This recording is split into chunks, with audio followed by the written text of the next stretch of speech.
Hello.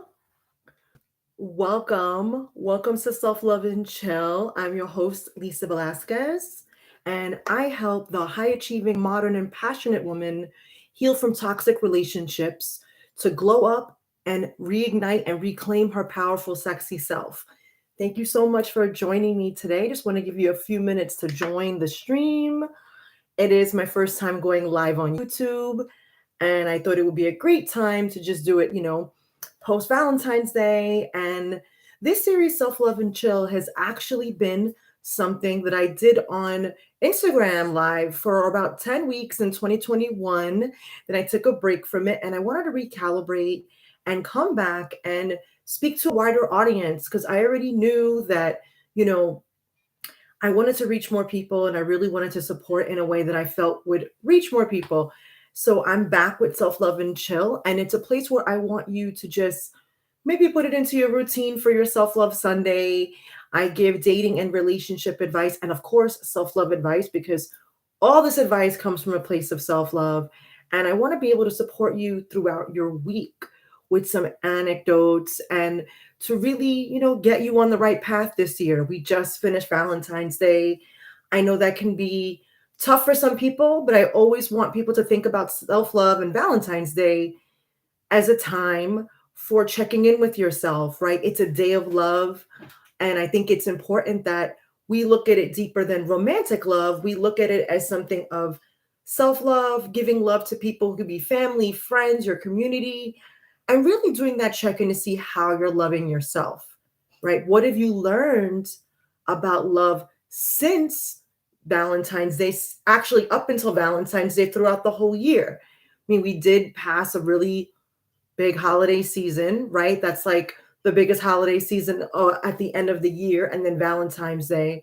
So it's kind of like closing out the bigger holidays for the year and really wanting to reset and look at how you're loving yourself, or maybe you're not loving yourself, right? Maybe this is an opportunity to look at where you're not doing that and where you can improve upon that. So I want you to really ask yourself a couple of questions at this time. So I want you to check in with yourself. Do you feel like you've been loving yourself? Do you feel like that's something you want to work on or something you feel great at already? So I want to give you two tools to check in with your self love. And the first thing that I want you to do is think of self love as two things for yourself: one, as an anchor; number two, as a compass, right? So let's start with the anchor piece. So, thinking about self love as an anchor, it is something that grounds you in your identity. It grounds you in who you are, how you express yourself, how you allow yourself to be fully expressed, speaking, the way you move, who you are, how you identify. And I want you to ask yourself, do you feel you are grounded in who you are? Do you feel you are grounded with the way you express yourself among others, right? With your friends, your family, your community, and if you have romantic interests, right? If you're single and dating or not, right? How have you engaged with the last people that you've dated or the last relationship you were in, right? If you're newly divorced, what were things like between you and your spouse? How were you expressing yourself?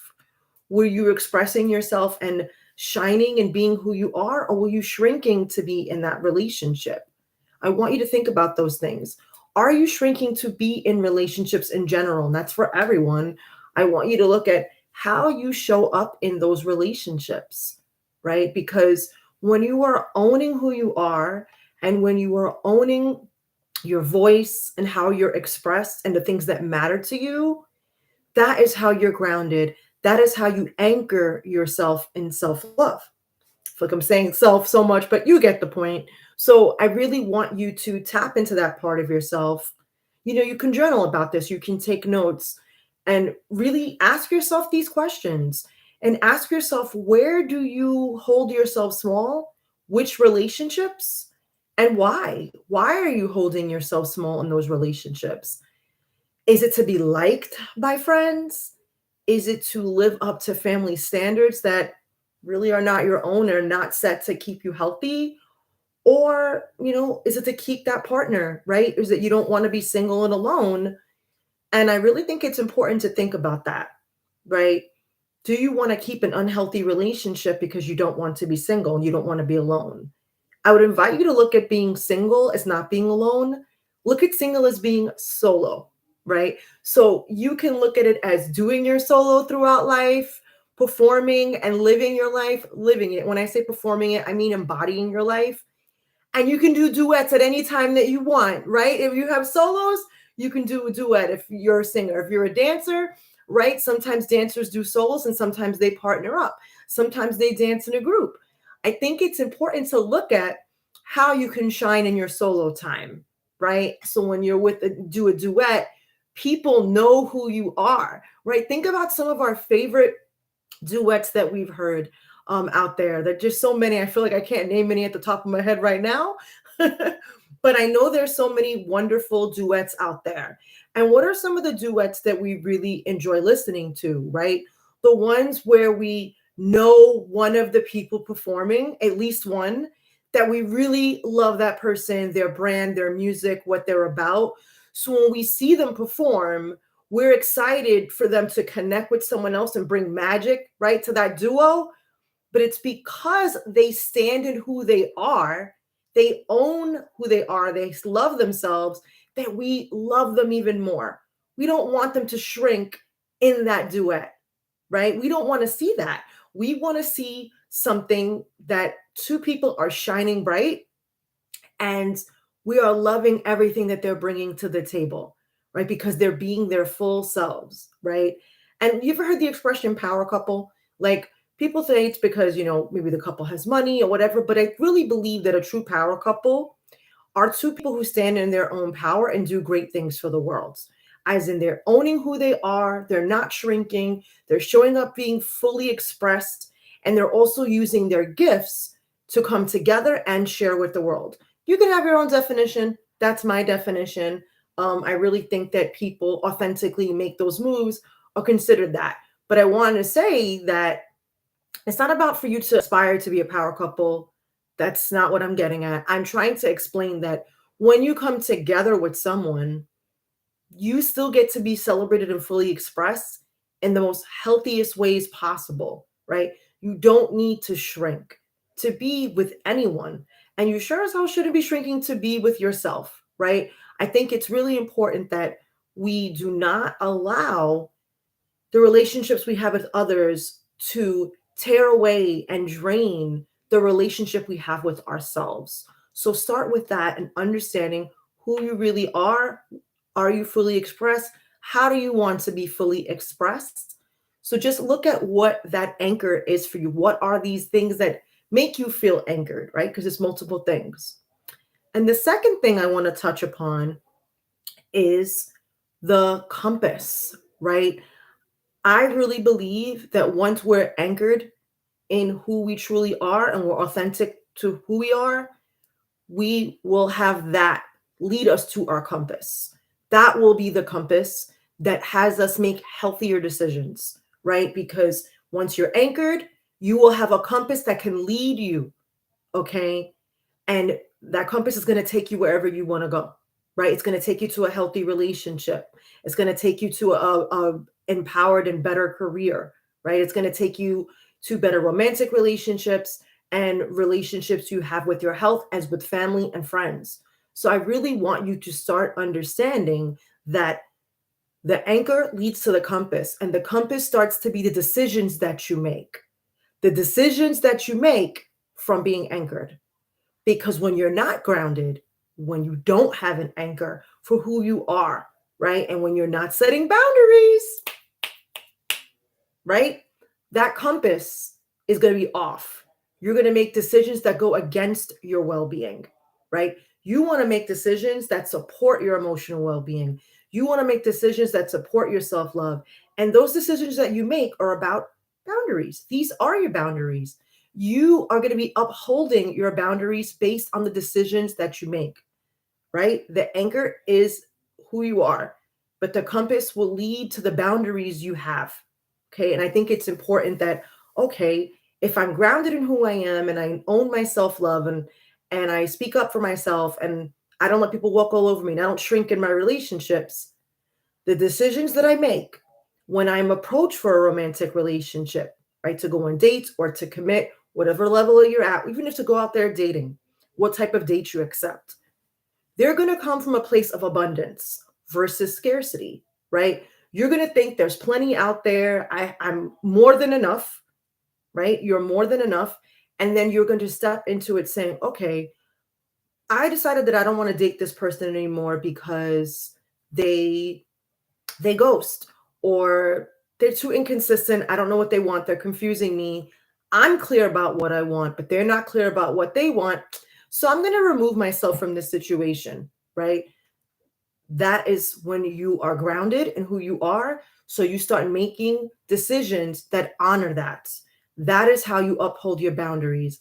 It's not about making demands. You can speak your truth and you can be honest about what it is that you want, but it's not about making demands. It's about commanding the respect that you deserve and obviously not pushing people into doing what they don't want, but understanding that if you're ready for something and you show up for it and you're with someone that doesn't want those things, let them know, hey, this is what I'm looking for, this is what I'm ready for. And it looks like you're not ready for what I want. And I think that, it's best that we go our separate ways.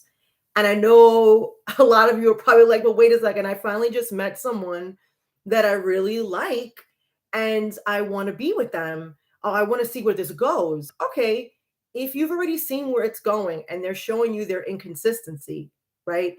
That they're not following up with you, they're barely getting back to you, they're not really showing you they're interested.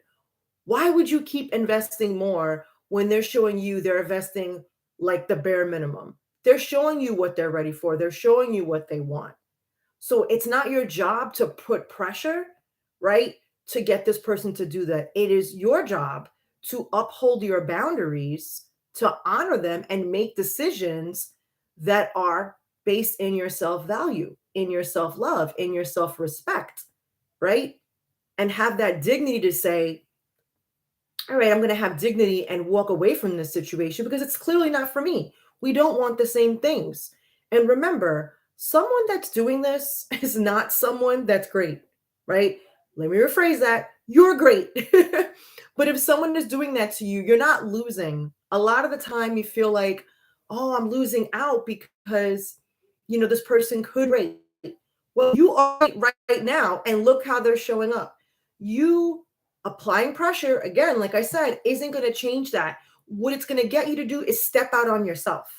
This is where you start breaking commitments to you. I know a lot of my clients hear me say over and over, like, what are you committed to? What is it that you want? And they say, well, I told you what I want. I'm like, okay, but this person is showing you they want the opposite of that, but you start applying pressure. Do you understand? You got to back up and be committed to yourself. Being committed to yourself is really about saying, I want this, and focus on making the decisions that align with what you're committed to, not by trying to change someone and convince them that, oh, okay, like I'm going to make this work because I'm committed to this. All you need to do is show up being that. Now, if you want to be with someone and they're not being what you're being as far as committed to, connecting for a long-term romantic relationship, right? Back up. You need to actually just fall back and take it back versus applying pressure. And I feel like I need to keep saying that because I feel like whoever's here or watching on the replay is going to be really contemplating that. But I had a question the other day. Someone was commenting in my stories about, that they're feeling like they don't trust their boyfriends. And then he just went on a guy's trip. So that's the challenge that she's dealing with right now. So she was just sharing her challenge. And I want you to know, anyone that's listening to this and anyone that's feeling this way, I want you to know that you really need to have a conversation about trust. And you really need to have a conversation with yourself about, if this person has been exhibiting behaviors that are untrustworthy, why am I still with them? Why do I, keep putting up with this? Why do I think I need to stay in this relationship? Right? Is it because I've been here so long or because I invested so much of myself? I mean, I think it's really important that we stop looking at the time we invested and look at the time we can gain when we leave, right? And This is not about just walking out on people, because I know different circumstances with different people, but I know that if you're here and you're watching this, you actually care about your love life and you want a love that's going to give you reciprocity, that's going to, pour back into you versus having you worry about them, skipping out and doing things they shouldn't be doing. So I want you to really check in with yourself and ask yourself again, why am I staying with someone that I don't trust? Because that's not going to change over time, right? You're not going to magically suddenly trust them when you haven't been trusting them for quite some time. Okay. And it's important that you have the conversation about why you don't trust them, right? And are they open to that conversation? Because some people are not open to that conversation. And I'm here to let you know, if they're not open to talk about the foundation of the relationship, which is trust, right? Like that's a huge part of the relationship that should be a healthy foundation that you have. You want to make sure that you trust each other, right? And if they're not willing to have that conversation in the long run, what other conversations are they not going to be willing to have? When you're building a life with someone, they need to be the person that you can talk to about anything. Yes, you're going to have your friends and your family, but it's important that if you're building a life with this particular person, that may eventually lead to you building a family with them, or if you already have a family with them, where do you think this is going to go? Right? So I really want you to consider, if you already, are married, consider going to couples therapy. If you're in a relationship, you could go to couples therapy as well. But if you don't feel that it's going to change anything, or if they're not willing, you really need to look at, what do you need to do? What are the love moves that you need to make, right, to get out of this relationship? Because it's not going to get better from there if both people are not on the same page about having an open dialogue about the trust that's been broken in the relationship, right? So I want you to consider that. And the reason why I tap into self-love when it comes to talking about boundaries is because that's where it all stems from. So when you love yourself, you take the courageous step to choose to speak up when things aren't going the way that you want them to, or they're going against what your values are, and they're going against who you are as a person. Right. So I really want you to check in with that and say, am I afraid to speak up? Why are you afraid to speak up? Right? What is making you feel like you can't step in and say how you feel? Or if you've been doing that, have they been dismissive of you? Have they been gaslighting you and acting like you're crazy because you mentioned things that they did that they don't even want to recollect that they did? Because that's gaslighting, making you think you're crazy and trying to trick you into believing those things didn't even happen, right? And I think that it's important to consider, what is your emotional health while you're in this relationship? And if you're not in a relationship and you're dating people who are constantly treating you as if you don't matter, right? What are the boundaries that you've set that you're not honoring, right? Because sometimes we say, oh, I have boundaries. And a lot of people tell me, and I've had clients tell me, I have boundaries. I speak up and say what's on my mind. I'm like, well, that's actually not boundaries. So, and I know it's a little tricky, but it's important to voice what it is that you want. But the boundary is what you choose to do after you speak up, right? First, it's one of them, okay, in the sense that, okay, I'm not going to shrink, I'm going to speak up for myself. But it's what you do after that upholds the boundary, right? Because I'm saying this because you can complain all day about something and get into arguments all day, but if there is no changes, you're not honoring one of your own boundaries. And I'm not trying to say, like, well, is everything my fault? No, their behavior is not your fault directly, but I want you to understand that the more you stick around to put up with those behaviors, then it becomes your fault why you're still in the situation, right? And what I mean by that is, you have power, right? In this situation, you do have power. You have the power to respond in the situation, taking responsibility for you, not for the things that they've done, but taking responsibility for, okay, it is my responsibility to acknowledge if I choose to stay and I choose to go. You take your power back when you leave situations that are disempowering you, that are not honoring you, your heart, your mind, your body, your soul, right? That is when you can take your power back. It's about ownership, right? And it's not about assigning blame. I want you to get that. A lot of the time we think that taking responsibility is assigning blame. No, it's about the ability to respond in situations in your life where you can make changes that you want to see, right? You don't need to be stagnant in your relationships, and you sure as hell don't need to be stagnant with yourself, right? So I really want you to get that the boundary is about the actions, and it's about the actions that are aligned with the words. So if you say you're going to do something, do it. Okay. I'm not telling you to be a perfect person, but I know that you are worth more than being in a relationship that's not for your good, for your emotional well being and your physical well being. Because let me tell you, if you start getting drained emotionally, you will start getting sick physically, right? Look it up. It's a science and it's facts. So if you don't have energy, what do you think is going to happen if you're emotionally heartbroken, right? What do you think is going to start happening to your physical energy? So you want to look at, do I feel expansive in these relationships or do I feel like I need to shrink in these relationships? And I really want you to start setting those boundaries. And I really want you to start looking at what anchors me, what are my values, what matters to me, how do I express myself? Do I express myself fully? Right? And when don't I do that? So I want you to check in and see, right? Take the time to journal and reflect on those things in your life right now, right? That's just a way that for you to start. And the second thing I want you to do is take a look at your compass. What is leading you? What is leading you is are the choices that you're making, right? So look at the choices that you are making and how they're leading to you honoring your boundaries from a place of self-love, or are you going against those boundaries and shrinking who you truly are? So that's what I have for you today. I want to let you know that I have a workshop coming up on February 23rd. That's Thursday, February 23rd at 8 p.m. Eastern, called 10 Blind Spots that keep the high achieving single woman from the love life she wants. And it's a free workshop. The link is in the description box of this live. You can go right in there, and I'd love to see you there. And if you're interested in working with me, you can schedule a complimentary 20-minute love discovery call, and the link is in there as well. I hope to connect with you and see you soon. And until then, trust that you matter, trust that you are enough, and trust that you are valuable. Love by example. Bye.